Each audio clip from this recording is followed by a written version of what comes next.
কি হঠাৎ করে 2-3 জন মান্যগণ্য আত্মীয় সব বাড়িতে চলে এসছে, তো চিন্তার কোনো কারণ নাই। একদম অল্প খরচায় আইটেমটা বানিয়ে নেওয়া, দেখবা সব একবার খাবার টেবিলে মহা আনন্দে দুপুরে খাওয়া দাওয়া করে বাড়িতে চলে যাবে। তাহলে ঘরে মসুরির ডাল থাকলে ভিজি রেখে বাইটে নিতে হবে। এবার 200 গ্রাম মতন চিংড়ি নিয়ে এসে পরিষ্কার করে কুটিয়ে বাছিয়ে ধুয়ে নিয়ে ভালো করে বাইটে ডাল বাটার মধ্যে নিয়ে নিতে হবে। স্বাদ মতো লবণ, হলুদ গুঁড়ো, লঙ্কা গুঁড়ো, আদা রসুন বাটা দিয়ে ভালো করে মাখিয়ে নিতে হবে। ভালো করে মাখিয়ে নিলে কি হয়, বড় গলা ফুলে উঠে নরম নরম হয়। এবার কড়াইতে বেশ খানিকটা সর্ষের তেল দিয়ে তেলটা ভালোভাবে তাকলে এবার এক এক করে বড়ার আকারে বসে দিতে হবে। দেখো তোমার এই বড়া গলা ভাজতে ভাজতে এমন সুগন্ধ বাড়াবে না, শুকনোটাই খাইতে ইচ্ছা করবে। আমি কিন্তু 2টি খাইছি, খুবই সুস্বাদু লাগিছে। এবার উল্টি পাল্টি বড়া গলা লাল লাল হলে তেল ধরিয়ে সব বড়া গলা তুলে নেবো।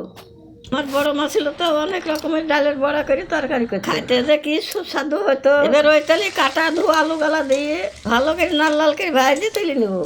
ছোটবেলায় তো আমরাও সেই রকম ছিলাম, যেই না বর্মা রান্নাঘরে বসতো আমরা ওই বড়া খাওয়ানোর চলে যেতাম। ওই তেলে শুকনো লঙ্কা, তেজপাতা, গোটা জিরে ফোড়ন দিব।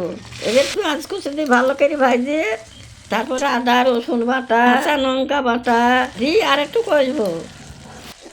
টমেটো বাটা, স্বাদ মতো লবণ, হলুদ গুঁড়ো, কাশ্মীরি লঙ্কার গুঁড়ো, ভাজা জিরে দিয়ে সব মশলা গেলে আবার একটু কষবো। আমার বড়মা কিন্তু পেঁয়াজ রসুন খাইতো না। এখনকে রান্নাটা একটু না দিলে আবার ভালো লাগে না। ভাজা আলু গুলা দিয়ে মশলা সঙ্গে আবার ভালো করে কষবো। মশলা কষে তেল ছাড়লে পরিমাণ মতন জল দিয়ে দিব। এবার ভালোভাবে ঝোলটা ফুটে উঠলে ভাজা বড়া গলা দিয়ে নাড়ি চাড়ি আরো 5 মিনিট ধরে ফুটে ফুটে রান্না করবো। ডাল বড়া কিন্তু ভাঙি যাবে না, চিংড়ি মাছ দেওয়া আছে। বেশ রান্না হলে গরম মশলা বাটা দিয়ে নাড়ি চাড়ি ঢাকা দিয়ে রেখে দেবো, যতক্ষণ না গরম গরম ভাতের সঙ্গে নিয়ে খাবো।